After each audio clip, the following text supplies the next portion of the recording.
Spectacular stadiums, the world's best players, a city and a country to explore. But for some, the World Cup offers the chance to help others play their part in the biggest show on earth. This week we're focusing on the volunteers at Qatar 2022.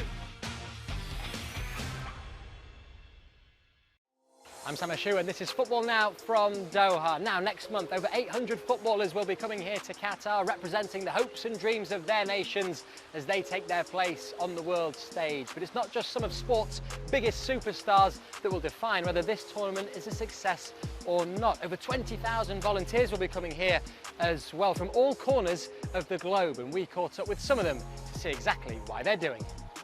I've been here in Qatar for 15 years, and I've been serving at my school, with commitment, with loyalty. But I reached the point where I said, okay, you know what? Now it's time for me to step up the game and just go do a little bit more. And if I was the one benefiting from the hospitality and then the authentic hospitality that Qatar has to serve, then I said, you know what? I think I'm in a position where I can also, give to others what has been given to me. So then George is keen to give back to a community that has played such a big part in his life, and whilst he and the next person that you're going to hear from, Rafaro, have been long-time residents of Doha, there's volunteers coming here to Qatar from over 160 countries. I get to know a lot more about people of different nationalities, and they also get to know about me. And above all, also learning about the Qatar culture. It's such a beautiful culture because as we are in Qatar, we're also learning a lot about it.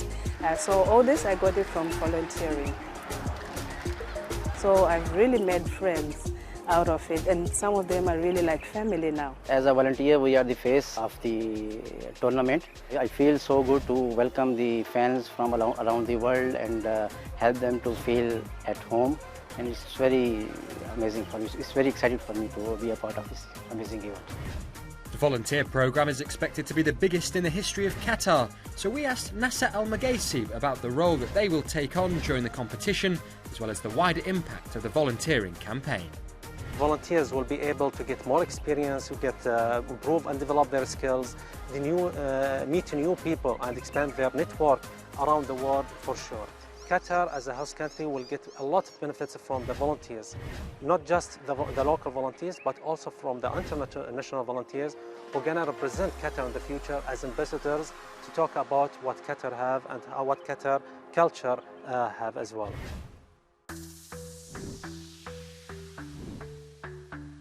So then, as we know, many of the world's best players will be descending on Qatar over the next month or so in what will be the first ever World Cup in the Middle East. For many fans and for many volunteers, this may well be their only chance to get close to some of soccer's superstars, and that in itself is reason to be here.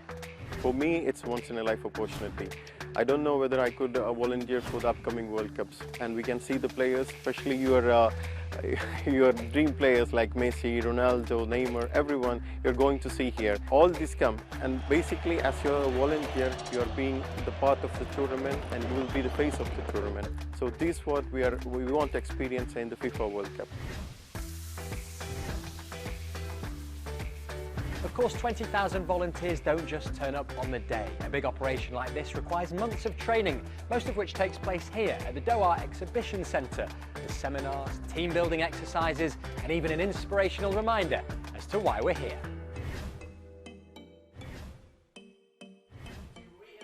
Our CEO says that when you come to a stadium, the volunteers are going to be the first people you see and the last people that you see when you leave a stadium. So hugely important.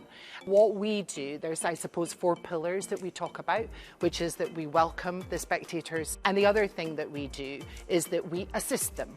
So we assist them with lots of information, like where is the restricted item storage, where can I find toilets, how do I get into the stadium, where's the information point, these kinds of things. The other thing is that we inform them. So we inform them of some of the policies. And then finally, the 4th pillar is that we excite them. Yeah, as they are approaching, we've got foam fingers and, we're doing little dances and lots of cheering and high fives, this kind of thing. Again, what do you want to emphasize? Training has been amazing, and it's a very, very, very important part of the journey, because what happens is we are actually exposed to experiences that we will literally face during the training, and not during the training, but during the shifts. And that's very, very important for us, but also it's very, very important to be able to start learning how to deal with people from different nationalities, different cultures, and different backgrounds, and different hairstyle, and different eye color, and different years. So it is very, very important to develop a multicultural awareness, and this is what's one of the things that we are getting from all of those trainings that we're doing here in the EC.